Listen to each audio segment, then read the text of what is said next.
무더위가 기승을 부리고 올림픽 열기로 뜨겁지만 우리의 몸과 마음을 시원하게 하시는 생명수 은혜로 가득한 예배 시간이 되기를 주님의 이름으로 축복합니다. 심청전은 아버지를 구하는 딸의 이야기고, 춘향전은 춘향이를 구하는 이도령의 이야기입니다. 영화 라이언 일병 구하기는 적군에 사로잡힌 미군 병사를 구하는 이야기이며, 성경은 마귀에게 사로잡힌 이방인들을 구원하는 이야기입니다. 차이점이 있다면 뭐죠? 앞에 세 개는 픽션, 소설이고 영화입니다. 그런데 성경은 진리라는 것이죠. 효녀 심청이가 없었으면 아버지 신봉사는 눈을 뜰 수 없었을 것이고, 암행어사 이도령이 없었으면 춘향이는 변사또에게 수청을 거부하다가 감옥에서 죽었을 것이며, 잔 밀러 대위와 부대원들이 없었더라면 라이언 일병은 2차 대전에서 다른 세 형제들처럼 독일군에게 죽임을 당하고 말았을 것입니다. 마찬가지로 예수님의 순종을 통한 죽으심과 부활이 없었더라면, 그리고 이방인을 구원하고자 삶을 불태웠던 사도 바울의 헌신과 충성이 없었더라면 우리는 구원받지 못했을 것입니다. 본문은 우리에게 사명으로 주어진 구원 그 이후의 삶을 설명합니다. 오늘도 예배 가운데 진리의 말씀을 통해 구원 이후의 사명을 깨닫고 헌신하는 자들이 많이 나오게 되기를 주 예수 그리스도의 이름으로 축복합니다. 본문을 관통하는 핵심 교훈은 세 가지입니다. 첫째로 복음은 비밀, 미스터리라고 하는 것이죠. 구원 이후의 사명을 우리가 잘 완수하려면 우리를 구원에 이르게 한 복음을 먼저 제대로 알아야만 하겠습니다. 복음은 성경의 비밀, the mystery라고 알려줍니다. 왜 그렇습니까? 아무나 깨달을 수 없기 때문에 그렇습니다. 유대인들에게도 이방인들에게도 그 구원의 비밀은 어려운 것이었습니다.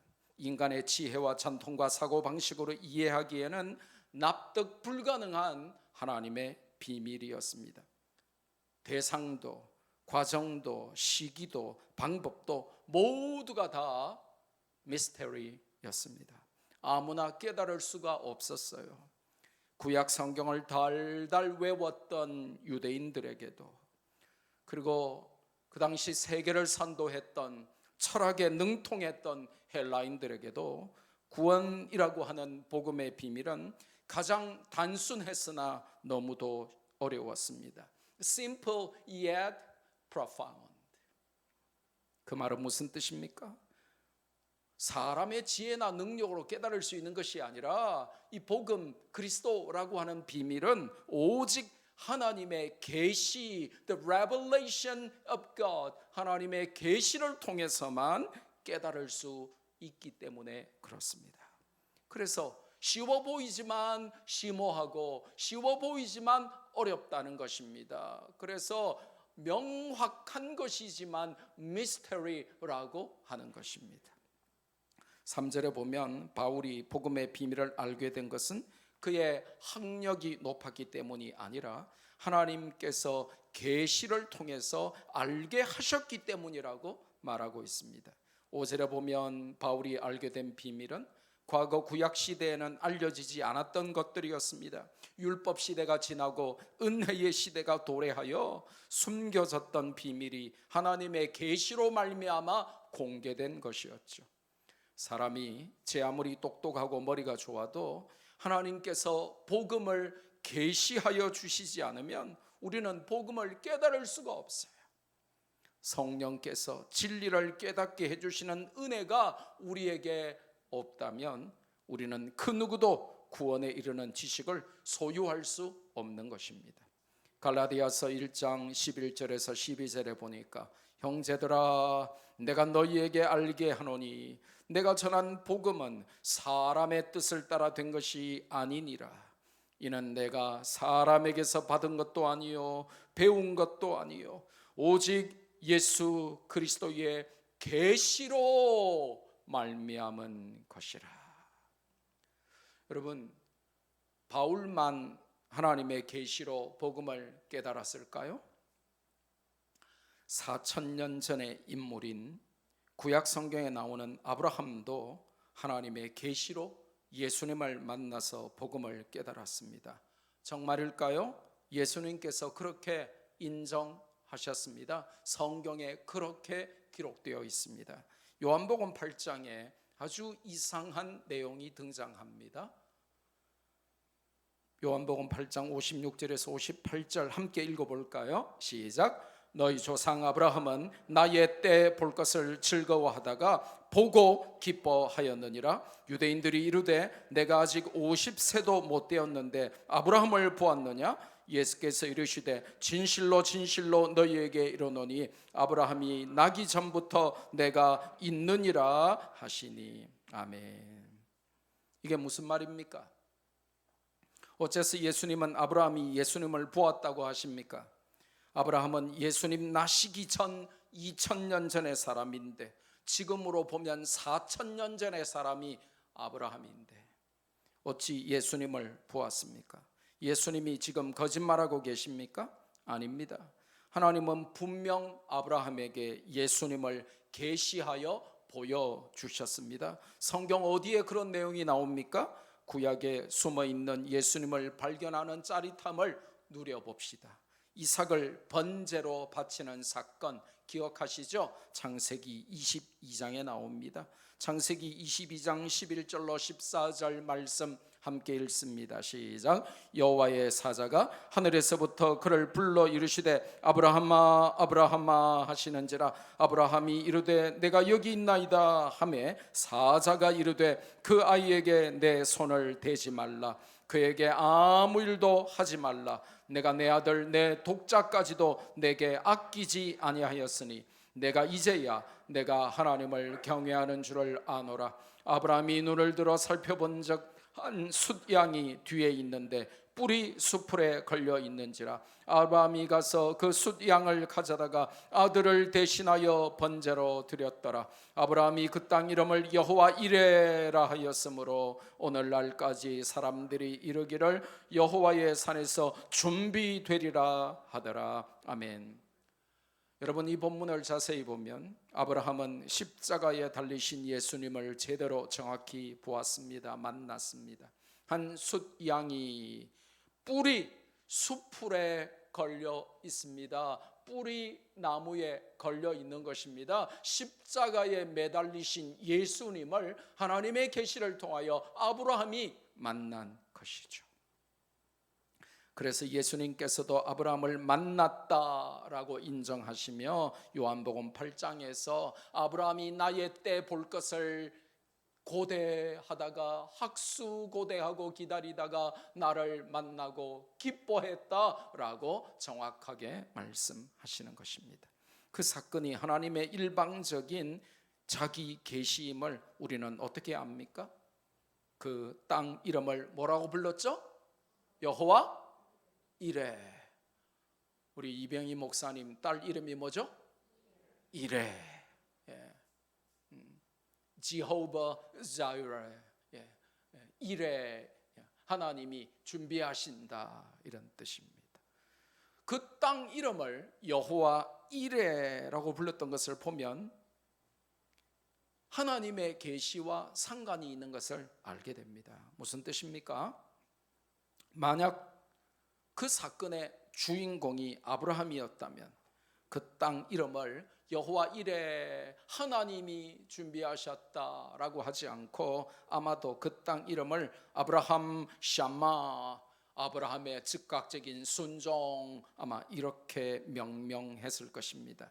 하지만 주인공이 하나님이시고 하나님께서 친히 예수님을 아브라함에게 계시하셨기에 이삭 대신 준비된 번제물이셨던 예수님을 계시하신 하나님을 강조하면서 하나님이 준비하셨다 하면서 여호와 이레라고 불렀던 것입니다.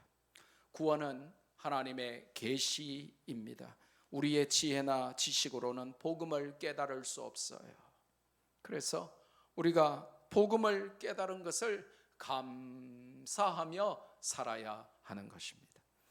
그래서 우리는 하나님께서 우리에게 복음을 계시해 주셨다는 사실, 우리가 올 A 아너로를 다 받아도, 우리가 전부 A 플러스를 받아도, 내가 학교 성적이 아무리 좋아도, 명문대학을 나와도 내 지식이나 지혜나 내 능력으로는 복음을 깨달을 수 없는데, 하나님이 친히 계시해 주셔서 복음을 깨닫게 된 것을 감사하며 살아야 하는 것입니다. 보아도 보지 못하고 들어도 듣지 못하며 깨닫지도 못하는 하나님의 비밀인 그리스도를 우리에게 성령을 통해 계시하시고 깨닫게 하신 분이 바로 하나님이십니다. 하나님의 계시로 우리가 복음을 깨닫고 구원을 받았으니 당연히 감사하며 살아야 하는 것이죠. 여러분이 머리가 좋아서 복음의 비밀을 깨달은 게 아니라는 것입니다. 여러분이 공부를 잘해서 성적이 좋아서 다른 사람이 모르는 그리스도의 비밀을 알게 된 것이 아니라는 것입니다. 하나님의 계시로 우리에게 알려주셨기 때문이라는 것입니다. 그러니 교만하지 말고 감사해야죠. 권력자나 지혜자가 깨닫지 못하는 복음이에요. 당시 요즘으로 치면 국회의원이었던 산헤드린 공회원이면서 유대인의 지도자요 만민의 선생이라 존경을 받던 니고데모도 처음에는 예수님을 알지 못했습니다. 예수님의 말씀에 거듭거듭 동문서답만 했죠.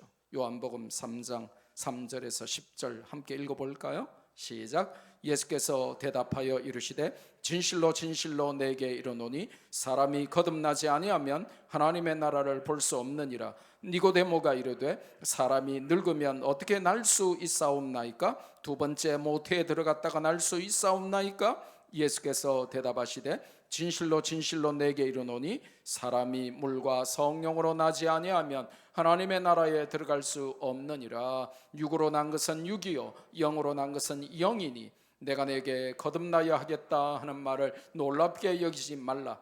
바람이 임의로 불매 내가 그 소리는 들어도 어디로 와서 어디로 가는지 알지 못하나니 성령으로 난 사람도 다 그러하니라. 니고데모가 대답하여 이르되 어찌 그러한 일이 있을 수 있나이까? 예수께서 그에게 대답하여 이르시되 너는 이스라엘의 선생으로서 이러한 것들을 알지 못하느냐? 그 당시에 니고데모는 굉장히 젊은 리더였어요. 요즘 국민의힘 당대표가 37살짜리 하버드 대학 나온 이준석인데 아마도 니고데모가 아마 비슷했을 겁니다. 고학력자고 젊은 리더인데 산헤드린 공회원이에요. 권력과 명예와 부와 존경을 인기를 한 몸에 누리던 사람이었습니다. 그런데 그 니고데모가 예수님이 말씀하시는 영적인 것을 하나도 못 알아듣습니다. 왜 잘나고 대단한 사람들이 복음을 모르고 구원을 깨닫지 못합니까? 이 비밀이 하나님의 능력, 즉 하나님의 절대 주권, 이 absolute sovereignty of God, 하나님의 절대 주권에 속한 것이기 때문입니다. 고린도전서 1장 18절에 보니까 함께 읽을까요? 십자가의 도가 멸망하는 자들에게는 미련한 것이요 구원을 받는 우리에게는 하나님의 능력이라. 아멘. For the message of the cross is foolishness to those who are perishing, but to us who are being saved, it is the power of God. 십자가의 도, 저 도라고 하는 단어가 굉장히 중요해요. 십자가의 도가 바로 복음인데 한글로 도라고 번역된 이 헬라가 바로 로고스입니다. 우리 말씀 교회 할 때 우리가 로고스 church라고 할 때 그 로고스가 저 고린도전서 1장 18절에 십자가의 도라고 번역된 도가 바로 로고스이라는 것입니다. 로고스가 뭐예요? 말씀, 즉 영어 성경에는 message 이렇게 번역이 되어 있죠. 길 가다가 경성대 앞에서 도를 아십니까? 하면서 접근하는 이단들이 굉장히 많아요. 그러면 우리 학생들이 놀래가지고 겁먹거나 도망치는데, 겁먹지도 말고 도망치지도 말고 그때 도를 아십니까? 하고 다가오면 이때다 하고 여러분은 바로 로고스를 아십니까? 이러면서 여러분이 복음으로 맞받아칠 수 있어야 합니다. 하나님께서 우리를 사랑하사 복음이시고 말씀이시고 로고스이신 예수 그리스도를 계시해 주셨음을 감사해야 하는 것입니다. 이 비밀의 핵심은 이방인들도 유대인들과 함께 차별 없이 구별 없이 구원받는 상속자가 되는 것이다 라고 성경이 알려줍니다. 6절에 보면 함께라고 하는 단어가 무려 3번이나 연속적으로 등장해요. 그 3번 등장하는 함께에 동그라미를 쳐놓으셔야 합니다. 하이라이트를 하셔야 합니다. 이는 이방인들이 복음으로 말미암아 함께 상속자가 되고 함께 지체가 되고 함께 약속에 참여하는 자가 됨이라 이렇게 말씀하십니다. 함께라고 하는 단어를 이렇게 많이 사용하며 강조하는 이유와 목적은 뭡니까? 예수님의 복음 안에서 유대인과 이방인의 차별이 사라지고 함께 구원의 상속자, heir of salvation, 구원의 상속자가 되어 교회의 지체가 된다는 것입니다. 우리는 함께 구원을 받고 함께 교회의 지체가 되고 함께 사명을 감당합니다. 우리 개개인은 너무나 부족하고 어리석고 연약해도 함께하는 교회는 참으로 강합니다. 이번 올림픽 펜싱 팀이 말이죠, 개인전에서 다 떨어졌는데 단체전에서는 모조리 메달을 땄어요.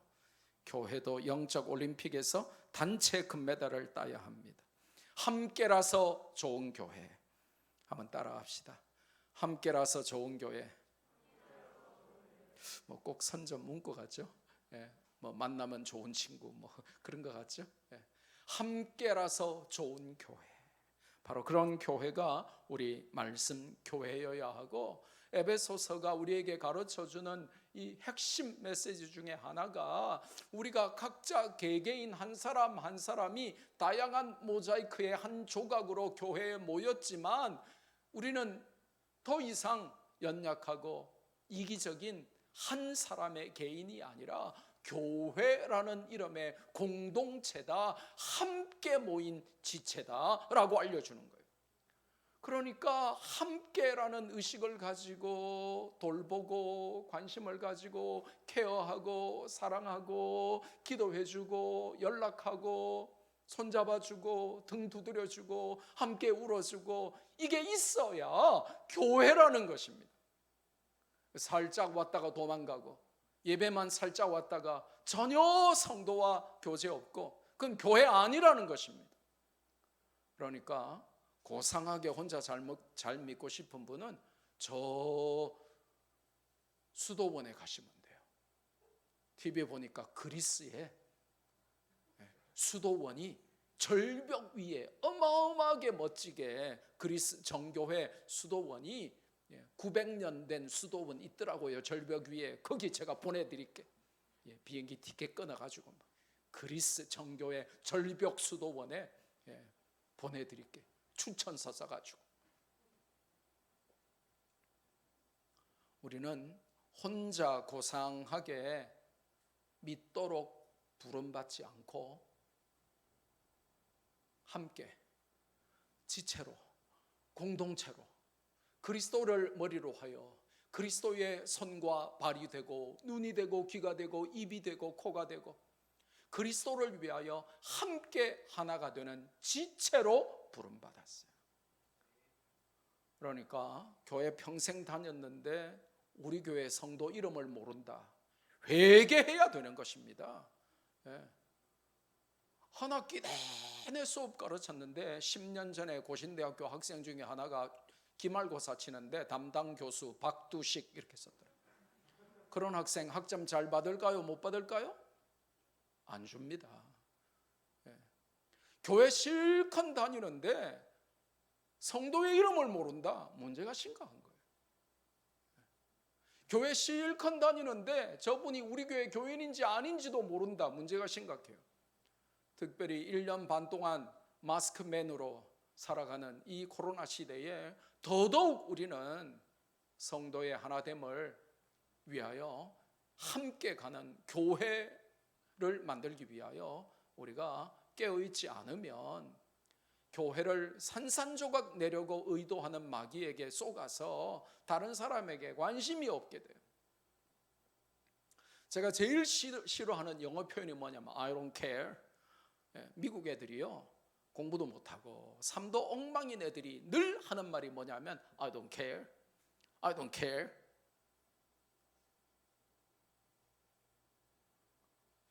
우리는 케어하도록 부름받았어요. 관심을 가지고 서로 돌아보아 사랑과 선행을 격려하도록 부름받았어요. 그게 교회라고 에베소서가 알려주는 것입니다. 그런 함께라서 좋은 교회가 우리 말씀 교회이기를 주님의 이름으로 축복합니다. 그런데 그 복음으로 인해서 우리가 가끔 어려움에 처할 때도 있습니다. 하지만 그것마저도 하나님의 섭리와 계획 가운데 허용된 것이니 감사해야 하는 것이죠. 바울은 지금 로마의 감옥에서 에베소서를 쓰고 있습니다. 우리가 인간적으로 생각할 때는 자유롭게 다니면서 복음을 전하면 더 좋을 것 같은데 왜 하나님은 바울을 세계 심장인 로마의 감옥에 가두셨을까요?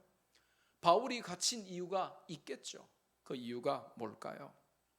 바울이 갇힌 이유는 오늘 본문에 본인이 알아요. 내가 복음 때문에 갇혔다라고 정확히 알려줍니다. 여러분 성경을 한번 보세요. 오늘 본문 3장을 보세요. 3장을 시작하는 단어가 뭐죠? 성경 자세히 보세요. 3장에 뭐라고 시작하죠? 이러므로입니다. 헬라어 원문에 보면 투투 카린인데 영어 성경에는 for this reason 이렇게 번역을 했습니다. 이런 이유로 인하여 뭐 이런 말이죠. 그렇죠?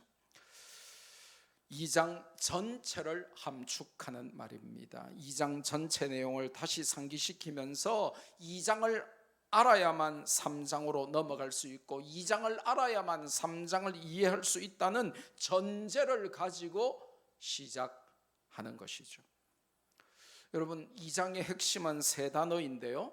따라합시다. 구원, 십자가, 교회. 뭐라고요? 구원, 십자가, 교회. 이게 2장이에요. 에베소서 2장이에요. 그런데 그 세 단어를 모르면 3장을 읽을 수가 없고 읽어봤자 이해도 안 된다라고 하는 말이 바로 이러므로 속에 함축되어 있다는 것입니다. 구원의 소망이 전혀 없던 이방인들이 예수 그리스도의 십자가 안에서 하나님과 유대인들과 화평을 이루고 구원 공동체인 교회의 일원이 되었기 때문에 라고 2장 전체를 다시 한번 설명하면서 3장과 연결해 주는 의미로서 지시사 투투와 전치사 카린이 결합되어서 투투 카린 이런 이유들로 인하여 for this reason 이렇게 이 3장이 시작이 되는 것입니다. 즉 쉽게 표현하면 바울은 복음 때문에 혹은 구원을 받았으므로 그리고 교회 공동체의 일원이 되었기 때문에 예수님의 일로 이방인들을 위하여 갇히게 되었다는 것입니다. 죄를 지어 감옥에 간 것이 아니라 하나님의 뜻이 있어서 복음을 위하여 갇혀 있다는 것입니다. 우리에게 적용하면 개개인 한 사람 한 사람 여러분 한 분 한 분에게 이 내용을 적용하면 굉장히 의미가 깊어집니다. 우리도 복음 때문에 어려움을 겪을 때가 많죠. 복음 전하려다가 봉변을 당하기도 하고, 복음 전하려고 고생을 사서 하기도 하고, 복음 전하려고 시간과 물질과 에너지를 쏟아붓기도 합니다. 복음 때문에 여러 가지 장애물을 만나서 고생하기도 합니다. 예배 드리려고 하다가 가족이나 이웃들로부터 기독교 광신자 취급을 받기도 하고, 방역의 비협조적이라는 억울한 오해와 핍박을 받기도 합니다. 심지어 선교사들은 복음을 전하다가 순교하기도 하지요. 하지만 이것은 하나님이 기뻐하시는 거룩한 속박이며 목적이 있는 고난이며 하나님의 뜻을 이루는 헌신입니다. 우리는 복음 때문에 매임바 된 바울처럼 살 수 있을까요? 복음 때문에 나의 소중한 것들을 내려놓고 포기하고 손해볼 수 있겠습니까? 하나님이 원하시면 모든 것을 내려놓고 하나님이 가라시는 곳에서 하나님이 하라시는 일을 할 수 있겠습니까? 사람들의 오해나 핍박을 견뎌내면서 예배와 복음을 위해서 헌신하고 충성할 수 있겠습니까? 바울이 로마의 감옥에 갇혀 있습니다. 우리도 그런 감옥 같은 상황에 우리를 옥죄는 많은 환경에 노출될 때가 있죠. 그러나 그런 상황에서조차도 하나님의 뜻이 있음을 인정하고 감사하며 그 주어진 상황에서 복음 전하려고 애를 쓸 수 있어야만 한다는 것입니다. 복음 때문에 갇혔는데 어디에 갇혔습니까? 감옥이 아니라 예수님 안에 갇혀 있다고 그는 놀라운 고백을 합니다. 바울의 인식과 바울의 신앙 고백이 참으로 놀랍고 충격적이죠. 여러분 아시다시피 에베소서는 옥중 서신입니다. 바울이 로마의 감옥에서 쓴 책이에요. 하지만 바울은 오늘 본문에서 그가 로마 감옥에 갇힌 죄수라고 말하지 않습니다. 예수 그리스도의 일로 갇힌 자 된 나 바울이라고 표현하고 있습니다. 한글 성경에는 일이라는 말이 나와 있는데 헬라어 성경 원문에는 일이 없어요. 대신에 호 데스미우스 투 크리스투, 즉 the prisoner of Christ, 즉 예수 그리스도의 죄수, 예수 그리스도의 포로, 이렇게 성경 원문에 되어 있습니다. 그는 분명 로마 감옥 안에 갇힌 로마 감옥의 죄수였는데 그는 스스로 말하기를 감옥이 아니라 그리스도 안에 있는 죄수, 그리스도에게 갇혀 있는 그리스도의 포로라고 표현한 것입니다. 그는 스스로를 감옥에 갇혀 있다고 여겼던 적이 단 한 번도 없습니다. 그래서 다른 옥중 서신인 골로새서 4장 3절을 보면 감옥 안에 있으면서도 성도들에게 기도를 요청하면서 성도들아, 하나님이 전도할 문을 내게 열어주셔서 그리스도의 비밀을 내가 말하게 하도록 너희들이 중보기도 좀 해다오 라고 요청합니다. 아니 이게 무슨 말입니까? 감옥에 갇혀 있으면 성도들에게 성도들아 내가 감옥에서 너무 힘들고 괴로우니까 니네들이 기도 좀 열심히 해라, 기도 좀 안 하는가 보지?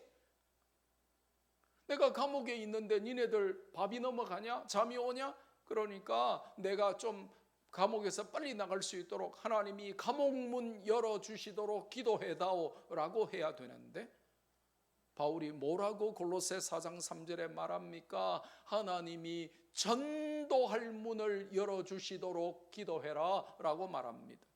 무슨 감옥이 7성급 호텔입니까? 이 본문을 해석하면서 세계 최고의 주석학자 중 한 명이었던 윌리엄 바클레이는 이렇게 해석합니다. 바울이 이 말을 할 때 바울이 감옥에 갇혔던 것이 아니라 감옥이 바울 속에 갇혀 있었다. 할렐루야. 무슨 말입니까? 여러분을 감옥처럼 옥죄게 하는 많은 환경들이 있을 거예요. 그런데 그때마다 여러분이 원망하고 불평하고 울고 불고 하지 말고 하나님 나를 옥죄는 감옥 같은 이 환경 속에서도 저에게 복음 전할 문을 열어 주옵소서라고 기도하면 여러분을 감옥처럼 옥죄는 그 환경들이 여러분의 믿음 속에, 신앙 고백 속에 갇히게 되는 대역전 현상이 일어나게 될 줄로 믿습니다. 그렇게 살아야 되는 것입니다.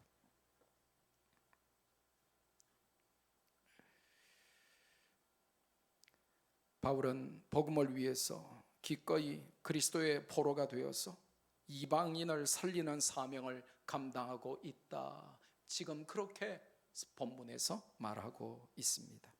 바울은 기꺼이 감옥에이라도 가서 사명을 감당할 수 있었던 것은 그가 감옥에 갇혀 있다는 생각을 한 적이 없어요. 나는 그리스도 안에 있다라고 여겼던 것이죠. 감옥에서조차 예수님 안에 있었습니다. 우리는 고난과 파산과 질병 중에도 예수님 안에 있음을 잊지 말아야 합니다. 복음 때문에, 그리스도 때문에 전도하려다가 우리가 손해보고 어려움에 직면하고 환난과 핍박을 당할 수가 있는데, 그것은 감옥 안에 있는 것이 아니라 그리스도 안에 있는 것이기에 괜찮은 것입니다. 할렐루야. 그리스도 안에서의 거룩한 목적을 위한 속박이 세상에서의 방종과 헛된 자유보다 더욱 가치 있는 것임을 알려주는 것이죠. 말씀대로 사는데 찾아오는 물질적인 고난과 육신의 질병과 삶의 문제들은 반드시 우리의 사명을 더욱 깨닫게 하고 하나님의 뜻을 이루는 통로가 될 것입니다. 우리는 예수님 안에 있습니다. 착각하지 마십시오. 물질의 고통이라고 하는 감옥 아닙니다. 육신의 질병이라고 하는 감옥 아닙니다.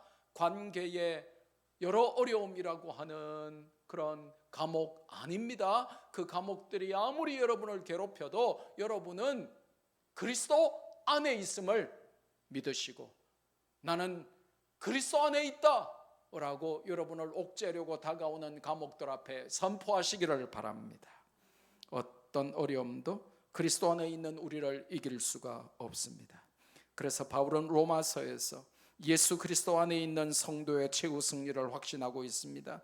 어떤 고난이 와도 복음 붙들고 사명 감당하는 자는 반드시 이긴다는 것입니다. 그것도 겨우 간당 어제 여자 배구가 일본한테 간당 겨우 이기듯이 그렇게 이기는 것이 아니라 넉넉히 이기느니라 라고 알려줍니다.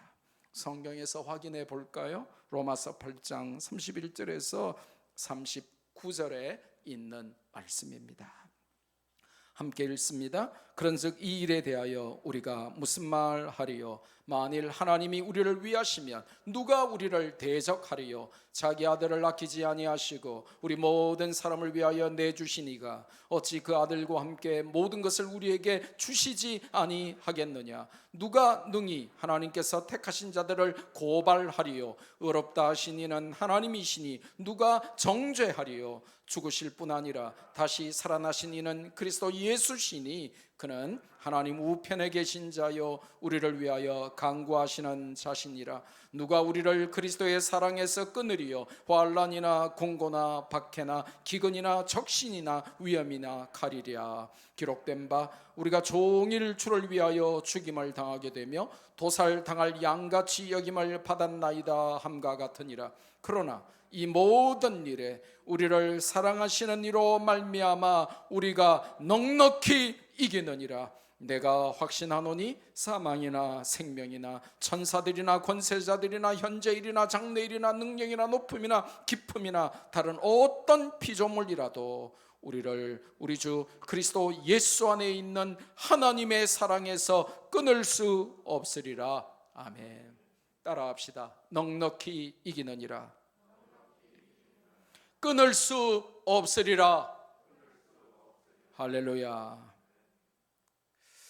본문이 강조하는 마지막 메시지가 있습니다. 그것은 나를 먼저 구원하신 하나님의 경륜과 섭리에 관한 것입니다. 나를 통해 받으실 영광이 있고 나를 통해 행하실 하나님의 위대한 사역이 있기 때문입니다. 나 하나 구원으로 끝날 일이 아니기 때문입니다. 나를 통해 살리실 가족과 친구와 이웃들이 있기 때문에 나를 먼저 구원하사 축복의 통로가 되게 하신 것입니다. 할렐루야. We are the chosen instrument of God to save people around us. 우리 주변에 있는 많은 사람들을 살리는 축복의 통로, 구원의 통로가 되도록 우리를 먼저 살리신 것이죠. 그래서 사도행전 16장 31절에 보니까 이르되 주 예수를 믿으라 그리하면 네 혼자 구원받고 끝나리라 하지 않고, 네 혼자 천국 가리라 이렇게 하지 않고, 주 예수를 믿으면 너와 너의 집 오이코스, 너의 오이코스가 구원을 받으리라. 여러분, 오이코스 헬라어로 집입니다. 건물을 말하는 집이 아니에요. 관계를 말하는 집입니다. 마치 하우스가 집 건물이고 홈이 가정이듯이 너의 오이코스가 구원을 받으리라. 그러면 집 건물이 아니라 나를 중심으로 하는 관계의 동심원 안에서 나와 그리고 내 가족과 내 친척과 내 친구와 내 이웃과 나를 아는 지인들과 또 내가 모르고 나도 모르는 세상의 많은 이방인들을 포함하는 이 관계의 이 concentric circles of relationship, 이 관계의 동심원 안에 있는 모든 사람들을 오이코스로 보고, 네가 주 예수를 믿으면 너 혼자 구원받고 끝날 일이 아니라 너를 통하여 수많은 사람들이 구원을 받게 되는 축복의 통로가 되도록 하나님이 너를 먼저 구원하시는 거야 라는 아주 심오한 이 메시지를 함축하고 있는 것이죠. 사도행전 9장 15절에도 주께서 이르시되 가라, 이 사람은 내 이름을 이방인과 임금들과 이스라엘 자손들에게 전하기 위하여 택한 나의 그릇이라. 우리는 복음 전하도록 택함 받은 하나님의 그릇들입니다. 할렐루야.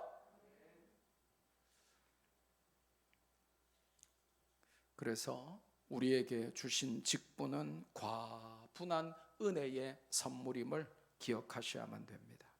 원래 사도 바울은 기독교를 핍박하던 자였죠. 사도행전 7장의 마지막 부분과 9장의 첫 부분에 바울의 사악한 악행이 자세히 소개됩니다. 또한 디모데전서 1장 13절에 보니 그가 스스로 말하기를 예수님 믿기 전에는 그는 비방자요 박해자며 폭행자였다라고 고백합니다. 이어서 디모데전서 1장 15절에는 나는 죄인 중에도 순악질 두목, 죄인 중에 괴수였다라고 자인했습니다. I am the worst sinner, 그렇게 말을 합니다. 그런데 오늘 본문인 에베소서 3장 7절에 보니 그랬던 최악의 죄인 중에 괴수였고 비방자요 박해자요 폭행자였던 바울이 하나님의 능력의 역사와 은혜의 선물로 복음의 일꾼이 되었답니다. 이 얼마나 놀라운 대반전입니까? A dramatic transformation made by God. 하나님이 만들어주신 이 놀라운 드라마틱한 대반전이 그에게 일어난 것입니다. 그의 이력이나 실력이나 스펙 때문이 아니라 하나님의 은혜의 선물로 된 것이죠. 제가 아는 경기도 수원의 한 장로님은요, 장로님이에요. 그런데 이분이 저에게 식사 대접하면서 자기가 교회의 장로가 된 것은 21세기에 거의 바울의 비견되는 2000년 전에 바울의 부르심에 비견되는 사건이라는 것입니다. 그러면서 자기 간증을 해요. 어릴 때 동네에 친구들이 많았는데 주일만 되면 친구들이 아무도 없더래요. 보니까 다 예배당에 가 있더래요. 그러니까 너무 괘씸해서, 그리고 너무 심심해서, 기분 너무 나빠서, 옛날에는 이제 교회가 마룻바닥이었거든요. 교회 들어갈 때 다 신발 벗고 이렇게 들어갔어요. 그래서 기분 나빠가지고 신발을 무작위로 다 훔쳐가지고 시내가 하천에 다 버려버렸대요. 이제 나이가 들어서 군대를 갔는데 군대 갔다 오니까 또 친구들이 없더래요. 보니까 여전히 친구들이 교회 다 가고 좀 같이 술도 마시고 싶고 같이 좀 놀고 싶고 막 나쁜 짓도 하고 싶고, 그런데 친구들이 다 교회 다녀가지고 자기하고 아무도 안 놀아주더래요. 그래서 어느 날 술 먹고 교회에 불을 질러버린 것입니다. 여러분 어떻게 됐을까요? 자기가 신발 훔쳐다가 다 시내가에 빠뜨려버린 그 교회, 자기가 술 마시고 불 질러버렸던 그 교회에 장로가 되어 있는 것입니다. 그러니까요, 거의 21세기 바울 같은 부르심이 아닙니까? 이게 우리가 늘 찬양하는 은혜 아니면 서지 못하네. 하나님의 은혜 아니고는 설명할 수 없는 것입니다. 은혜 아니면 감당할 수도 없습니다. 구원도 직분도 사명도 모두 하나님의 은혜인 것이죠. 그래서 에베소 3장 7절 오늘 본문에 이 복음을 위하여 그의 능력이 역사하시는 대로 내게 주신 하나님의 은혜의 선물을 따라 내가 일꾼이 되었노라. 그런 목적이 분명했어요. 하나님이 나를 복음을 인하여 불러주셨다. 그리고 내가 잘나서 된 것이 아니라 하나님의 능력이 역사해서 나를 복음의 일꾼으로 세워주셨다. 내가 뭐 대단하고 내가 뭐 준비가 된 게 아니라 나는 부족하고 연약하고 어리석을 뿐인데 하나님의 은혜의 선물을 따라 하나님의 복음을 전하도록 나같이 부족하고 어리석은 죄인 중에 괴수, 지극히 작은 자 중에 가장 작은 자를 나를 하나님의 일꾼으로 만들어 주셨다, 이렇게 고백하는 것이죠. 우리에게 주신 사명과 직분도 마찬가지입니다. 하나님의 능력이 역사하셔야 감당할 수 있고 하나님의 은혜의 선물로서만 우리가 감당하는 것입니다. 그러니까 어떻게 감당할까 걱정하지 마십시오. 우리 직분자들 저보고 그래요. 아이고 제가 부족한데 제가 어떻게 이 직분을 감당할까요? 그게 겸손하게 보이죠? 겸손을 가장한 불신앙이에요. 여러분은 능력 없죠? 당연히 없죠. 여러분이 당연히 감당 못하죠. 뭐 저라고 잘 감당하겠습니까? 근데 왜 우리가 이렇게 서 있습니까? 하나님이 부르실 때는 감당할 능력도 은혜도 주실 줄 믿는 믿음이 있기 때문이에요. 직분이 참 소중해요. 하나님이 우리에게 주신 직분이 소중하기 때문에 그 직분을 감당할 은혜와 능력도 하나님이 주십니다. 8절에 보니까 바울은 성도 중에 지극히 작은 자로서 복음의 일꾼이 되는 은혜를 입었습니다. 그는 스스로 고백하기를 모든 성도 중에 지극히 작은 자보다 더 작은 자라고 인정했습니다. I am less than the least. I am less than the least. 가장 작은 자보다 더 작은 자다. 왜 그럴까요? 전에 스데반의 죽음에 가편 투표를 하고 예수님 믿는 자를 핍박하고 폭행하고 결박할 권세를 받아서 다메섹 도성으로 그들을 잡으러 가던 그 일을 생각하면 나는 죽어 마땅한 자고 지옥 제일 밑창에 떨어져야 할 자인데 이 지극히 작은 자 중에 가장 작은 자, 죄인 중에 괴수인 나를 하나님이 부르셨다라고 고백합니다. 그렇다면 하나님은 왜 가장 작은 자였던 죄인 중에 괴수 바울에게 직분을 주셨고 감당할 은혜와 능력도 주셨습니까? 8절 하반절부터 9절에 보니까 그 이유는 측량할 수 없는 그리스도의 구원의 풍성함을 이방인에게 전하고 숨겨졌던 구원의 비밀을 만민에게 드러내시려는 하나님의 거룩한 목적이 있었기 때문이었다라고 알려줍니다. 하나님께서 사명을 맡기시면 그 직분이 너무나 중요하기에 사명 감당할 능력과 은혜도 반드시 주심을 잊지 마시기를 바랍니다.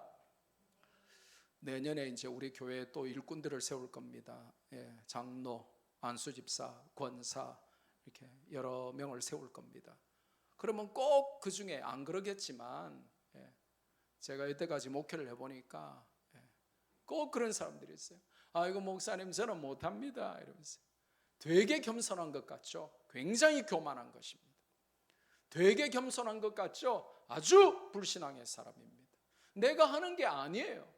내가 주님의 일을 하고 마는 게 아닙니다. 하나님께서 거룩한 공교회를 통하여 나를 선택해서 뽑아주실 때는 하나님의 이유가 있는 것입니다.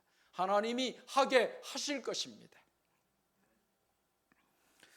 그렇다면 우리는 내게 맡기신 이방인들이 누군지 몰아야 합니다. 그게 우리의 자세입니다. 내가 할 수 있니 없니 이런 소리 하지 말고, 그러면 제가 감당해야 될 사명이 무엇입니까? 저에게 맡겨주신 이방인들은 누구입니까? 그걸 물어야 된다는 거예요. 그리고 그들에게로 가야 하는 것입니다. 아브라함이 이방인들을 구원하도록 부르심을 받았고, 사도 바울이 이방인을 구원할 그릇으로 부름받았듯이 우리도 그 목적을 위하여 부름을 받았습니다. 갈라디아서 3장 8절에서 9절 그리고 14절을 함께 읽습니다. 시작. 또 하나님이 이방을 믿음으로 말미암아 의로 정하실 것을 성경이 미리 알고 먼저 아브라함에게 복음을 전하되 모든 이방인이 너로 말미암아 복을 받으리라 하였느니라. 그러므로 믿음으로 말미암은 자는 믿음이 있는 아브라함과 함께 복을 받느니라. 이는 그리스도 예수 안에서 아브라함의 복이 이방인에게 미치게 하고 또 우리로 하여금 믿음으로 말미암아 성령의 약속을 받게 하려 함이라. 아멘. 하나님이 아브라함을 믿음의 조상으로 세우사 아브라함을 통하여 믿음의 복이 이방인에게 미치게 하셨어요. 그리고 그 복이 오늘 우리에게 임하게 하셨어요. 그리고 우리를 믿음의 조상으로 삼아 우리가 또 다른 이방인을 살려내도록 우리에게 사명을 주셨다는 것입니다. 먼저는 가족, 믿지 않는 내 사랑하는 가족, 그들을 결코 지옥으로 보낼 수 없기에 눈물을 흘리며 피눈물을 흘리며 내 가족을 주님 앞으로 인도해야 될 것입니다. 그리고 내 친척, 내 친구, 내 이웃, 지인들이 이방인들이 될 것이고 더 나아가서 세계 만방에 복음을 알지 못하고 죽어가는 이방인들을 살려야 할 것입니다. 우리는 그 복음의 메시지, 로고스를 믿고 듣고 전할 사명으로 모인 교회 공동체다. 이것이 에베소서가 저와 여러분에게 알려주는 메시지입니다. 이 말씀대로 그렇게 살아가는 저와 여러분 되기를 주님의 이름으로 축복합니다.